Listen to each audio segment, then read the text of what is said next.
말씀은 믿음의 공동체인 교회와 그리고 22절로부터 시작되는 가정과의 연결고리를 만듭니다. 그 연결고리라고 하는 것은 공동체 안에서 개인의 삶을 무시하지 않습니다. 왜냐하면 그 다양한 삶을 하나로 만드는 일인데, 그 방법이 특별히 오늘 말씀 가운데는 성령의 충만을 받으라라는 설명으로 하고 있어요. 이론적으로는 설명이 불가합니다. 하지만 교회 공동체는 특별히 예수 그리스도의 피값으로 세워진 교회입니다. 그리고 성령을 받은 자들의 모임이 교회입니다.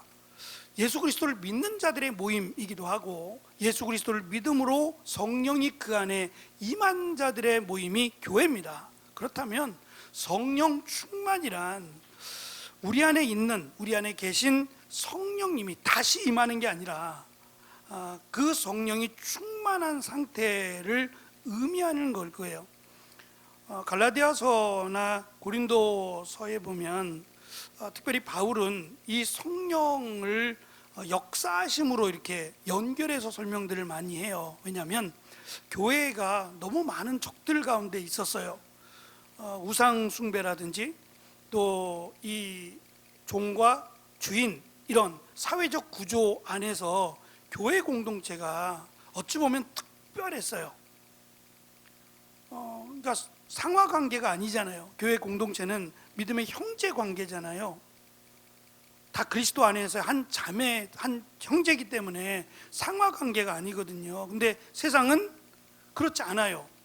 주인된 자들도 있고 종된 자들도 있는, 명확하게 이 구별이 된 그런 관계 속에서 교회 공동체가 사회로부터, 세상으로부터 이 핍박을 받았고 사라지기를 원하는, 교회가 없어지기를 원하는 세력들이 많았어요. 그러니까 그런 가운데서 교회가 계속해서 세워지려면 결국 한 사람이 이 고난 또는 심지어 죽음이라고 하는 이 환난과 핍박 가운데서 주저앉지 않아야 돼요.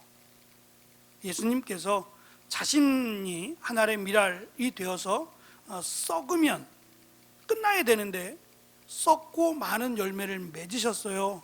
마찬가지로 믿음의 증인들이 이제껏 지금과 같지는 않을 겁니다. 지금 예수님을 믿는다고 죽는 나라가 많지 않으니까. 그러나 우리나라만 해도 100여 년 전만 해도 예수님을 믿으면 목숨을 걸어야 됐을 때였단 말입니다. 우리나라만 그런 것이 아니라 1세기, 2세기에도 우상을 섬기던 그런 사회 구조 가운데 오직 하나님만을 섬기라, 또는 그들이 행하는 것이 죄라는 것을 이게 분별하면 그것 때문에 오히려 직장을 잃거나 사회에서 매장당하는 일이 많았단 말입니다.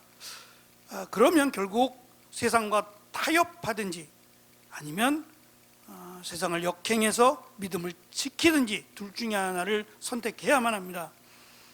그런데 하나의 미랄이 썩는 것은 결국 내가 십자가를 지는 거예요. 그게 결국 하나의 미랄이 썩는 것이었고, 그 죽음이라고 하는 순교를 통해서 우리 맨 마지막에 드렸던 찬양입니다. 참 어렵죠, 이 찬양이. 이게 박자가 어려워요. 나중에 이강건 청년이 특송 한번 했으면 좋겠어.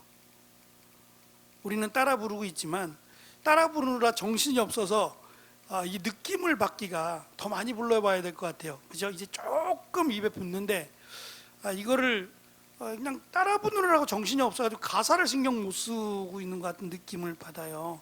그러니까 이 가사를 생각하고 같이 부르면 이게 그냥 쉽게 부를 찬양은 아니다. 십자가를 지란 얘기고 선교사가 되란 얘기잖아요. 이게 무시무시한 곡을 간 거나 고맙긴 한데 이렇게 무시무시한 곡을 그렇습니다. 성령 충만이란 말 그대로 예수 그리스도를 위해서 목숨을 거는 겁니다. 그것을 성령 충만이라고 불러요. 단순히 성령 충만해서 기적을 행하고 능력을, 그런 것도 없지 않아 있겠지요. 그러나 그 능력을 행하시는 분은 하나님이세요.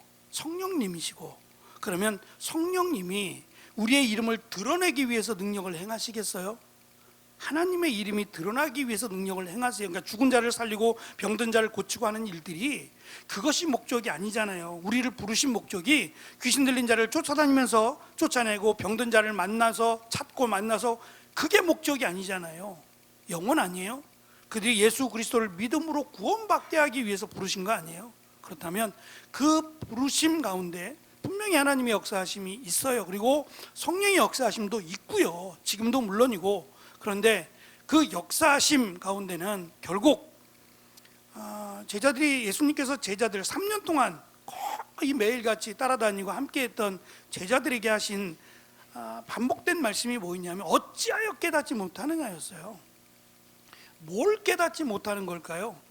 예수님께서 하신 말씀을 아직까지 깨닫지 못한다는, 3년 동안 따라다녔는데 여전히 깨닫지 못한다는 말은 예수님을 선생님, 뭐 랍비라고도 잘 안 불렀으니까, 또는 기적을 행하시는 분, 또는 선지자라고 생각을 했어요. 그러니까 능력을 행하시는 걸 못 믿는다는 게 아니에요. 능력에 매여서 예수님이 왕이 되어 주시기를 원하는 이스라엘 백성들과 별반 차이가 없어요. 예수님을 메시아로 믿는다면, 그리고 예수님께서 이 땅에 오신 목적이 왕이 되기 위함이 아니라 우리의 죄를 대신하여 십자가에 달려 죽으심이 목적임을 믿었다면 제자들이 저렇게 기도할 때마다 자고 있지는 않았을 거예요. 그리고 다른 거에 관심이 없었을 거예요. 예를 들면 제자들끼리 누가 더 큰 자니까 이런 자기들이 다른 사람보다 더 높임을 받아야 된다는 이런 소리는 하지 않았을 거 아니에요. 결국 성령 충만이란 내가 그리스도를 위해, 내가 주를 위해, 복음을 위해서 목숨까지 거는 것을 성령 충만이라고 말할 수 있을 것이고, 또 하나는 성령 충만이란 요한복음에서 강조하는 내가 가면 너에게 성령을 보낼 텐데 그 성령께서 내가 너에게 한 모든 것을 기억나게 하시리라 그랬어요. 그러니까 우리에게 성령 충만은 결국 예수 그리스도를 메시아로 믿는 것에서 시작을 합니다. 얼만큼 믿느냐에 따라서 성령 충만이라고 말할 수 있겠죠. 그러니까 단순히 성령 충만이 나는 믿음과 상관없이, 내 믿음과 상관없이 나는 믿음이 없는데 성령 충만이 임하는 것으로 임함을 생각하면 안 돼요. 그래서 성경은 모르는데, 예수님에 대해서는 잘 알지 못하는데 그냥 기도만 하고 불로만 하면 되는 것처럼 생각하면 안 된다는 거예요. 과거에는 그래 왔어요. 제가 신학교를 처음 들어가서 수유리에 있는 통합적 교회였어요. 어떻게 그게 제가 있던 학교하고 교단이 다른데 어떻게 그게 접수가 됐나 봐요. 하도 오지 않으니까 이제 여기저기 신학교에다가 요청을 했던 것 같아요. 그래서 뭐 거리도 가깝고, 뭐 삼각교회이긴 한데 거리도 가깝고, 또 목사님도 뭐 괜찮으신 분 같아요. 좋으신 분 같고, 이분이 그 군에 있을 때 전기를 잘못 만지셔가지고 어깨 축지부터 한쪽 오른쪽이 없으세요. 그래서 제가 말씀드리지 않았나? 그래서 그 교회에 가서 목사님하고 인사하는데 왼손으로 하더라고요. 저는 오른손을 내밀었는데 왼손을 내미시니까 어떻게 악수해요? 그러니까 저도 다시 왼손을, 처음으로 왼손 악수를 해봤는데 저한테만 그런 줄 알았어요. 근데 모든 사람 성도들하고도 다 왼손 악수하시고 오른손은 주머니에 이렇게 놓고 계신 거예요. 그러니까 좀 이해가 잘 안 되잖아요. 왼손으로 악수하는 것도 이해는 안 되지만 오른손을 주머니에 항상 넣고 계시니까, 설교할 때도요. 그러니까 제가 모를 때에는 저분은 좀 건방진 나쁜 말로 건방진 년이 없지 않아 있네. 주머니에 손 넣고 설교하면 이게 좋게 보이겠어요. 나중에 알고 봤더니 한쪽 손은 의수인 거예요. 그러니까 목사님이 막 움직이면서 하다 보면 이게 통제가 안 되잖아요. 얘는 마음대로 움직이지 않겠어요? 그죠? 왼손은 내가 통제 가능하잖아요. 올리면 올라가고 내리면 내리고. 얘는요, 내가 움직이면 얘는 막 따로 놀 거 아니겠어요? 이제 그것 때문에 왼손을 주머니에다 딱 찔러 넣으신 거예요. 움직이지 못하도록 고정시키기 위해서 주머니에 넣으셨어요. 어쨌든 그런 아픔 과정 가운데 자기의 남은 삶 하나님의 영광을 위해서라고 하며 신학교를 가시고 목사님이 되셨어요. 정말 열심히 기도하시는 분 같아요. 근데 제가 이제 거기서 처음으로 전도사 사역을 시작했는데, 뭐 교단을 떠나서 어느 날인가 이분이 그 수요일인가 금요일 같은데, 금요일 날 집회 예배를 하시면서 찬송을 하시는데, 이분이 찬송을 그렇게 잘하지 못하세요. 어떤 면이냐, 박자가 안 맞아요. 음정도 안 맞고. 그걸 모르는 건 아닌데 이 음정을 박자로 통제하셔요. 음정이 안 맞는 걸 박자로 이제 많이 통제를 하셔요. 뭐 빠른 찬송은 상관이 없죠. 음이 조금 틀려도 박자가 맞으면 그냥 얼추 가니까. 근데 목소리도 좀 크시고 마이크를 이용하시다 보니까 굉장히 그 강하게 찬양 인도를 하시는데, 또 기도회를 이렇게 하시다 보면, 기도 인도를 하시다 보면 뭐 방언도 할 수 있잖아요. 근데 처음에는 그랬어요. 왜냐하면 마이크를 대고 방언을 하시면 우리는 어떻게 하라는 얘기죠? 어디서 아멘 해야 되죠? 이제 그런 부분이 조금은 이해가 안 됐어요. 방언이 문제가 아니라, 개인적으로 방언하시는 건 괜찮은데 마이크를 대고 방언하시면 우리는 언제 어떻게, 못 알아듣는 사람은 어떻게 하라는 얘기예요? 통역의 은사를 주옵소서라고 기도해야 돼요? 안 주시면요. 그러니까 이해가 잘 안 되는 거예요. 저는 제가 지금까지 배워왔던 신학이나, 그러니까 모른다고 생각한 거예요. 내가 모르니까 그래, 그럴 수도 있지라고 넘어갔는데, 이게 좀 지나쳐서 목사님이 불 받아라 그러는 거예요. 그래서 막 불을 던지듯이 여기 막 던지는 거예요. 던질 때마다 성도들은 아멘하고 그러는데, 저는 저거 맞으면 큰일 날 것 같은 거예요. 저 불을 맞아서 저 불이 은혜의 불이 아니라, 저 이런 거는 성경에서 본 적이 없기 때문에, 불을 받으라, 성경에 불 받으라는 게 어디 있어요. 근데 막 불을 던지시는데 정말 못 견디겠더라고요. 그래서 결국은 제가 한 6개월 정도를 다니다가 제가 부족해서 그만해야겠다고 이제 사임을 했어요. 근데 그 충격이 너무 강해서 너무 충격이 강했었던 것 같아요. 벌써 30년 전 사건이에요. 거의 30년 전 일인데 여전히 기억이 생생한 걸 보면, 그러니까 성령 충만에 대해서 잘 이해를 못하면, 잘 알지 못하면 그렇게 그냥 성경에 있지도 않은 걸 가지고 불 받아라 그러고, 그럼 이거 불 받으면 병이 나요? 근데 진짜 그렇게 해서 교회가 성장하고 그렇게 해서 성도들이 건강해진다면 추천할 만해요. 근데 그렇게 해서 건강해지고 그렇게 해서 정말 하나님의 교회가 제대로 세워지느냐 말이에요. 가장 중요한 것은 뭐 경험도 필요하고 뭐 여러 가지 성경에 기록되지 않은 은사들도 있지 않겠어요? 다양한, 그러니까 성령의 은사를 우리가 통제하거나 제한할 수 없다고 생각해요. 성경에 기록되지 않은 수많은 성령의 역사를 어떻게 다 설명을 하겠어요? 중요한 것은 그거에 대한 뭐 시시비비를 따지는 것보다도 성경의 말씀, 성경에서 가르치는 또는 사도 바울이 강조하는 이 내용이 무엇인지를 알기 위해서 노력하는 거예요. 그것이 가장 중요한 게 아닌가? 열심히 기도하고 또 열심히 은혜를 사모하는 것은 당연히 필요하죠. 근데 그것만 하면 안 된다는 거예요. 그것만, 기도만 하면 되는 게 아니라 말씀도 우리가 알아야 거기에서 더 힘을 얻고 하나님을 제대로 알고 믿어야 하나님께서 주시는 은혜가 또 성경의 말씀이 이루어지지 않겠어요. 그런 부분을 우리가 조금 이해를 해야 됩니다. 지금 20절까지, 우리가 알기로는 21절까지는 교회 공동체에 대한 얘기인데요, 그것과 22절을 보면 21절에서 끊고 22절에서 시작을 하는데, 다음 주에 이제 가정에 대한 말씀인데, 교회 공동체에 대한 말씀에 보면 그리스도를 경외함으로 피차 복종하라.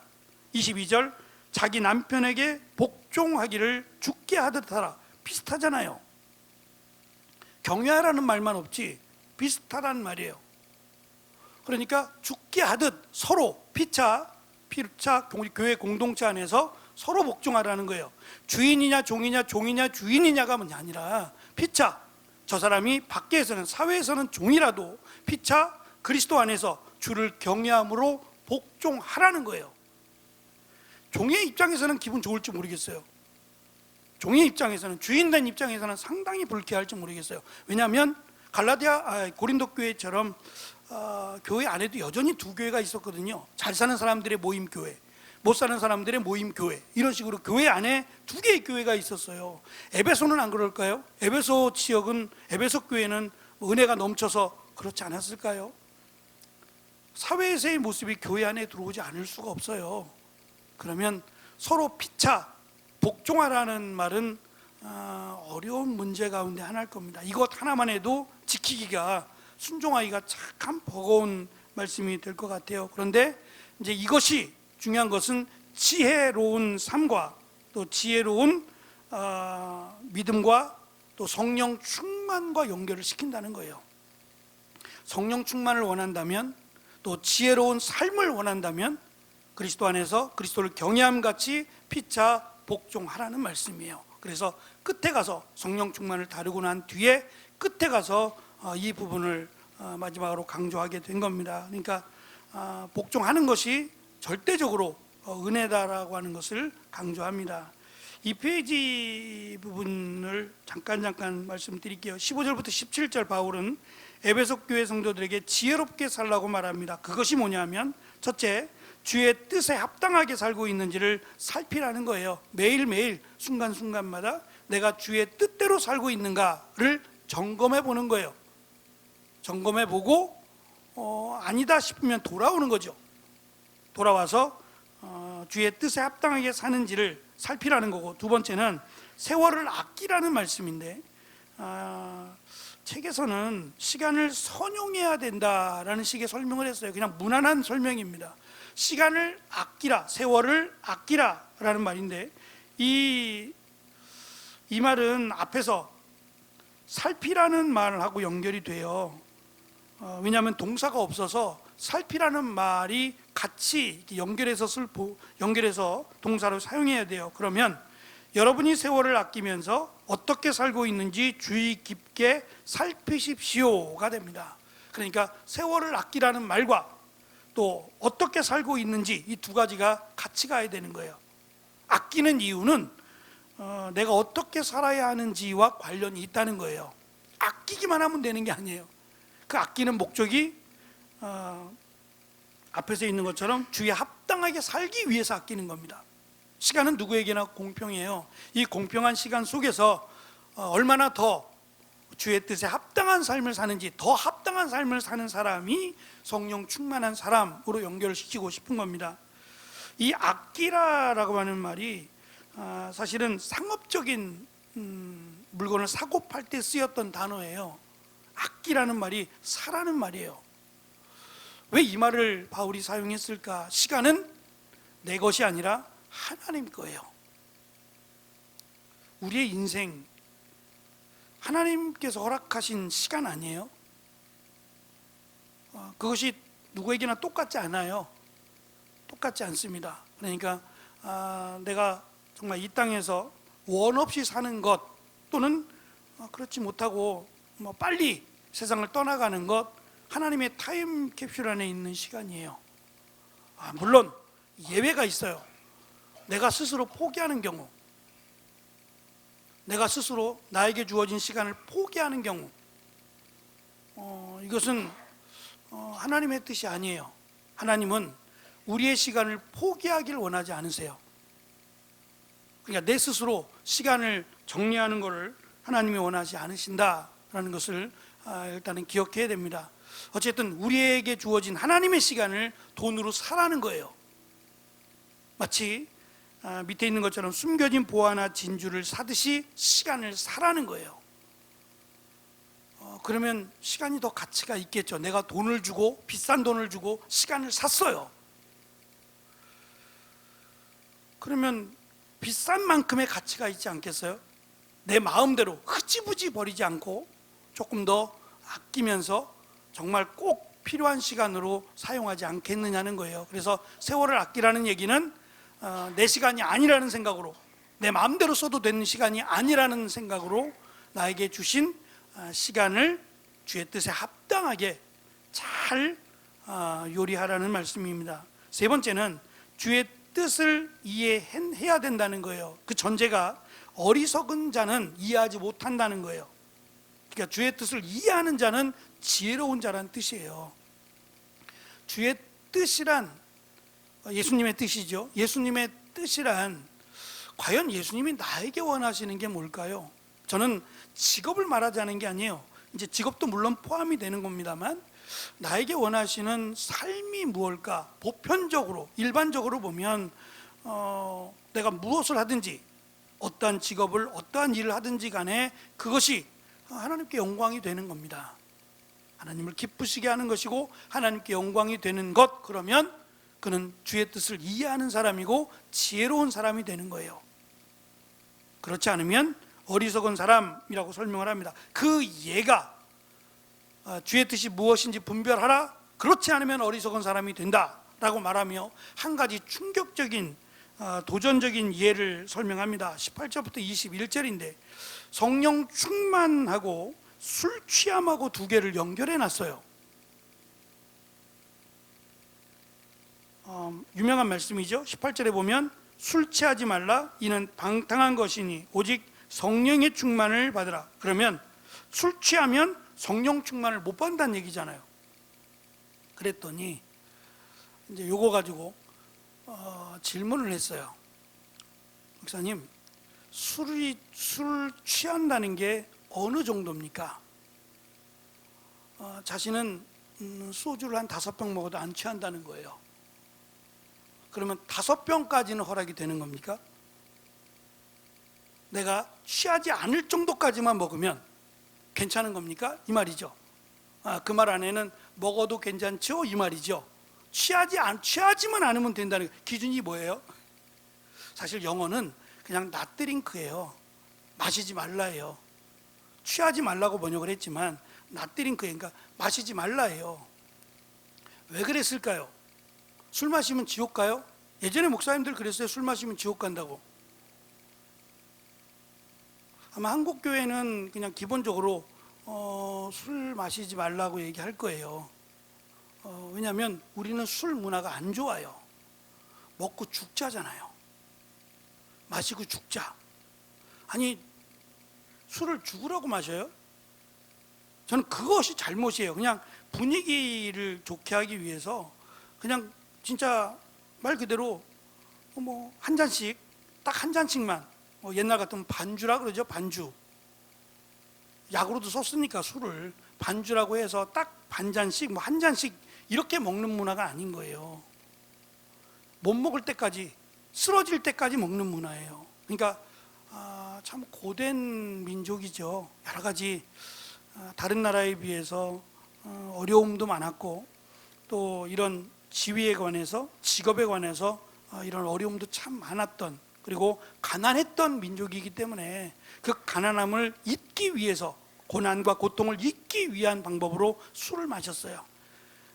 그러다 보니까 이 술 문화가 잘못됐어요. 그래서 어른들은 이제 청년들이 성인이 되면 술은 누구한테 배우라 그랬어요? 술은 아버지한테 배우라 그랬잖아요. 할아버지한테 배우라 그랬어요. 그래서 첫 술은 아버지와 함께.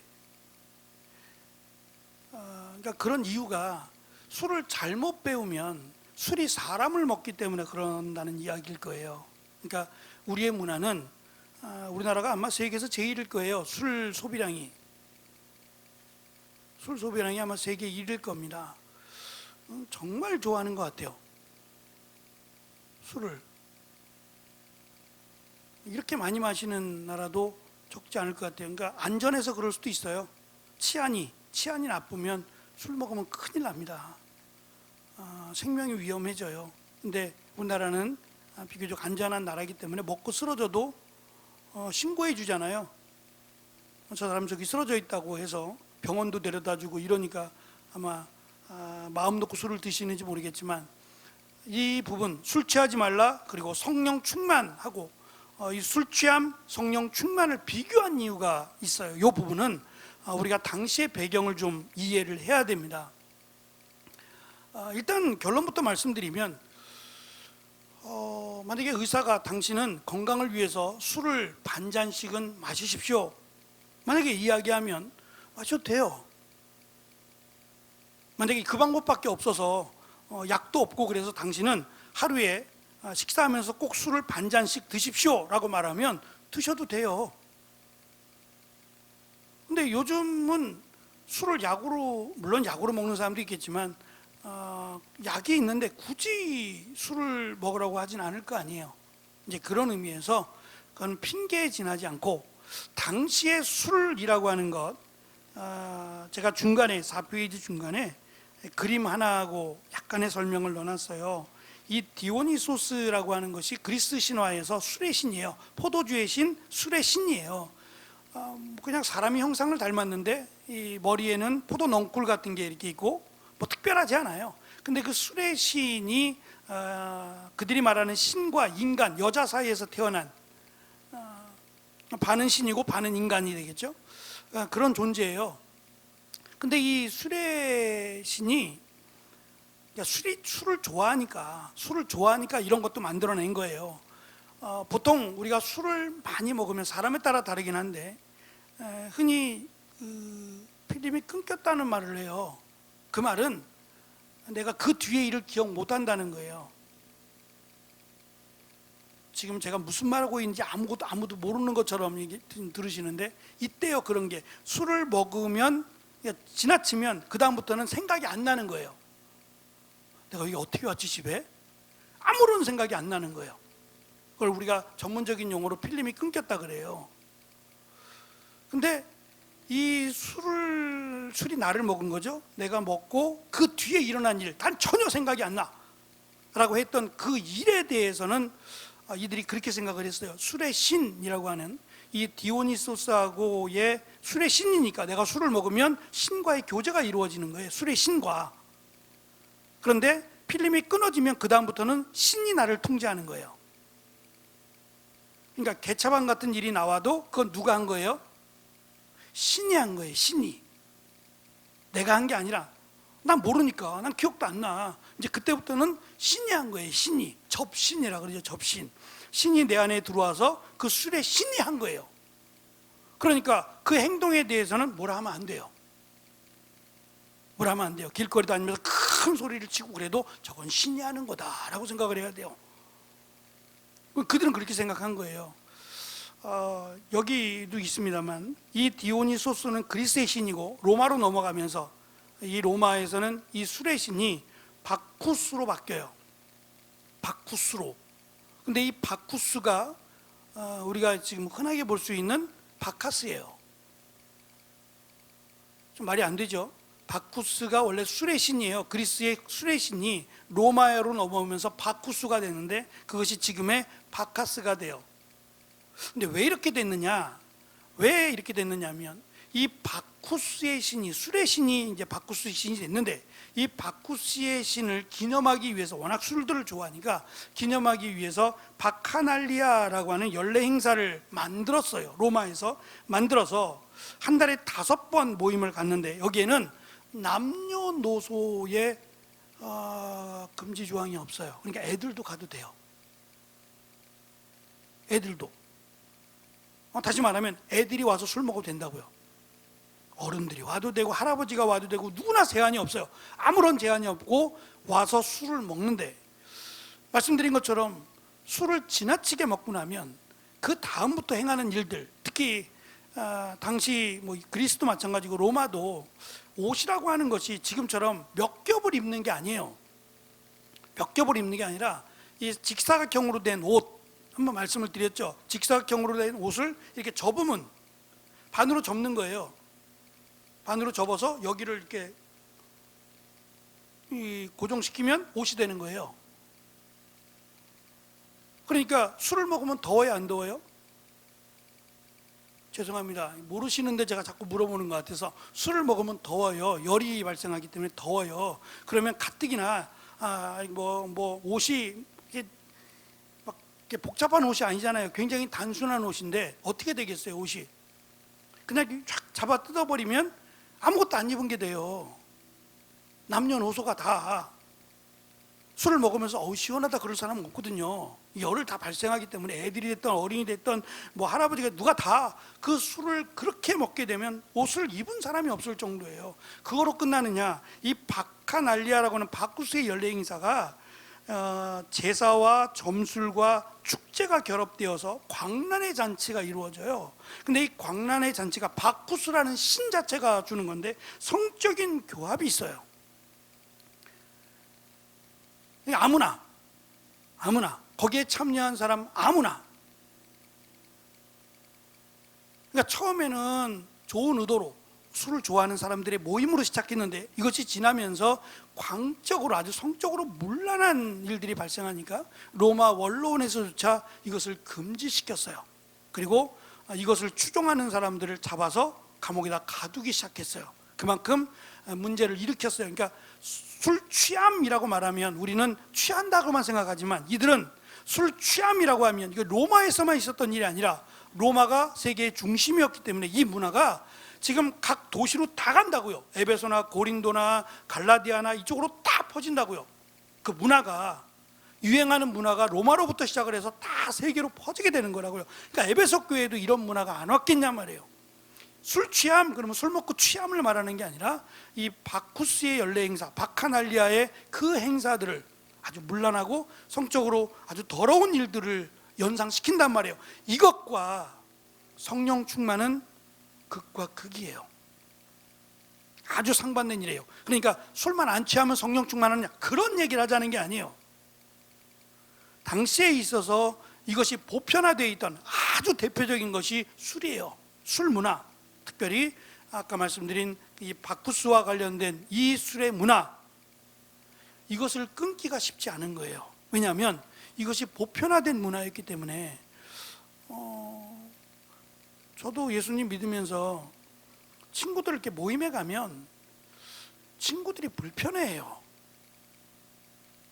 첫째는 일단 제가 싫어요. 왜냐하면 한 말 또 하고 한 말 또 하고 한 말 또 하고 계속 똑같은 말을 들어줘야 되잖아요. 그러니까 일단 제가 불편해요. 자기들끼리 횡설수설하고 막 말도 안 되는 말도 끄집어내고 막 이상한 말들도 하고 그러니까 제가 불편하고, 두 번째 얘네들이 같이 놀아주지 않으니까 재미가 없다 그래요. 그리고 저는 먹을 게 안주밖에 없잖아요. 걔네들은 술을 먹지만 저는 술을 안 마시니까 안주를 먹어야 되는데 안주만 먹는다고 또 싫어해요. 그러니까 안 부르려고 그래요. 저도 안 가고 싶고 애들은 보고 싶은데, 그래서 제가 이제 건의를 했어요. 우리 그러지 말고 술 먹는 대신에 볼링장도 가고 또 노래방도 가자. 근데 노래방을 가도 부를 게 없어요. 제가 주로 불렀던 칠갑산인데 맨날 콩밥만 매다 끝나요. 저는 그거 하나만 부르는 거예요. 하나만 할 줄 아는 노래가, 찬송가를 부르지다니 거기서 노래방까지 가서 찬송가 부르기는 어렵고, 그러니까 이게 안 돼요, 문화가. 그러니까 저도 그렇게 느끼는데 당시의 문화는 이것이 보편화되어 있어요. 이걸 안 하면 그들의 문화 가운데 들어갈 수 없어요. 그리고 얘는 우리하고는 안 맞아 라고 같이 하려고 하지 않는 거예요. 그러니까 결국은 내가 그리스도인답게, 예수님을 믿는 사람답게 살아가라는 말이에요. 그것이 지금 술 취함으로 연결은 했지만 성령 충만의 삶이라는 거예요.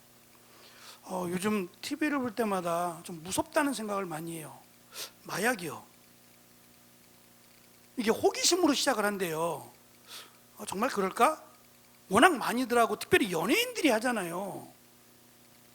뭐 잠을 못 잔다는 이유로, 뭐 스트레스가 쌓인다는 이유로, 뭐 여러 가지 이름도 잘 모르겠어요. 이런 마약들이 많은데, 우리 청년들하고 태국 갔을 때 청년들 기억나? 거기 태국의 마약박물관을 갔어요. 기억나? 그 마약박물관에서 그 영상도 있고 사진 자료들도 있고, 그게 어느 정도 심각했는지. 그냥 처음부터 끝까지 마약과의 삶이에요. 그 사람은 그냥 마약으로 해서 죽어요. 아주 비참한 모습으로 죽는데, 지금은 이제 그것을 이제 없애버리고, 원래 그 지역이 마약의 본거지였는데 없애버리고 박물관을 세웠어요. 박물관을 세워서 이 마약 퇴치 운동을 벌였는데, 그 여왕이 죽고 지금 이제 정부는 마약에 대해서 크게 제재하지 않는데요. 결국 이게 돈벌이가 될 수 있어요. 좀 돈벌이는 될 수 있지만 그 나라가 망하는 지름길이에요. 한 사람의 인생을, 그래서 아침엔가 젊은 친구 하나가 호기심으로 마약에 손을 대서 지금 치료를 받고 있대요. 마약에 대한 치료를 7개월째 받고 있는데 그 얘기를 해요. 끊는다는 건 불가능하대요. 끊는다는 건 불가능해요. 못 끊는데요. 끊을 수가 없답니다. 줄이는 거지 끊을 수가 없대요. 그리고 자기의 그 원래의 삶으로 절대 못 돌아간대요. 못 돌아간대요. 그러니까 자기는 하여튼 너무 많이 생각이 나기도 하고 일상적인 생활을 할 수가 없대요. 그러면 또다시 마약에 손을 대게 돼 있기 때문에 한 번 갔던 사람은 끊을 수가 없다는 말을 하더라고요. 그러니 절대 시작하지 말라고. 근데 내가 원해서가 아니라 내가 찾아가서 내 돈 주고 그런 게 아니라 누가 이거 한번 마셔볼래? 피곤하지? 너 얼굴이 되게 피곤해 보여. 이거 하나 마셔. 그리고 드링크 같은 병에다가 마약을 넣어서 줬단 말이에요. 근데 그걸 먹으니까 몸이 좀 편한 것 같고 양귀비 같은 게 이제 그런 경우인데 몸이 아픈 사람들이 양귀비를 먹으면서 이게 통증을 제어하잖아요. 근데 이제 심각해지면은 마약이 되는 건데 그걸 약으로 썼대요. 이 돈이 없는 사람들 또 이런 어려움에 있는 사람들은 약으로 쓰기 위해서 양귀비를 키웠던 거예요. 그걸 키워서 약으로 썼는데 점점 중독이 되어서 이제는 하나를 먹어도 이게 통증이 없어지지 않는 거예요. 면역이 돼가지고. 그러니까 그때부터는 2알, 3알, 4알 계속해서 먹게 되니까 이제 중독이 되는 거죠.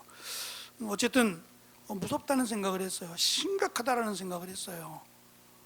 이제 사람을 믿지 못하겠구나. 어디 가서 바카스 주면 받지 마세요. 음료수 그냥 모르는 사람이 음료수 준다 그래서 덜컥하고 받으면 안 되겠다는 생각이 들어요. 호의는 고맙지만 받지 말아야 되겠다. 왜냐하면 음료수 하나에, 음료수 한 병에 우리의 인생이 변할 수 있거든요. 점점 그런 시대가 다가오는 것 같아요. 특별히 이제 마약을 하는 사람들은 이것이 문제가 아니다라는 것을 말하고 싶지 않겠어요? 우리는 문제라고 말하니까 우리가 그것과 친해지면 동일하니까 그때부터 문제가 되지 않겠다고 생각하는 것 같아요. 어쨌든 나라를 위해서 기도해 주시고 예수 그리스도를 믿는 이 일과 상반되는 일, 믿음을 방해하는 모든 것들을 끊는 것, 이것이 성령 충만으로 가는 길이다라는 식으로 이해하면 좋을 것 같습니다. 특별히 마지막에 있는 수리아닌 성령에 의해 충만하게 된 성도들의 예를 5가지로 듭니다. 신령한 노래들로 서로 화답하고 마음으로 주께 노래하고 찬송하고 모든 일에 항상 하나님 아버지께 감사하고 그리스도를 경외함으로 서로 복종할 수 있다. 제가 이 말씀을 보면서 어찌 보면 술 취한 사람하고의 증상이 달라긴 다른데 비슷해요. 술 먹고 나면 노래 부르거든요. 기분이 업돼가지고 막 행복해하고 좋아하고 노래 불러요. 이런 모습과 비슷하단 말이에요. 그런데 이것은 술로 인한 것이고 또 한쪽은 성령 충만으로 인한 것이다. 의도적으로 이렇게 비교하는 것 같아요. 그러니까 그만큼 당시의 성령 충만인 당시의 술 취함이 그냥 술로 취함이 아니라 우상 숭배와 그리고 이 성적인 타락함과 깊이 물려 있다.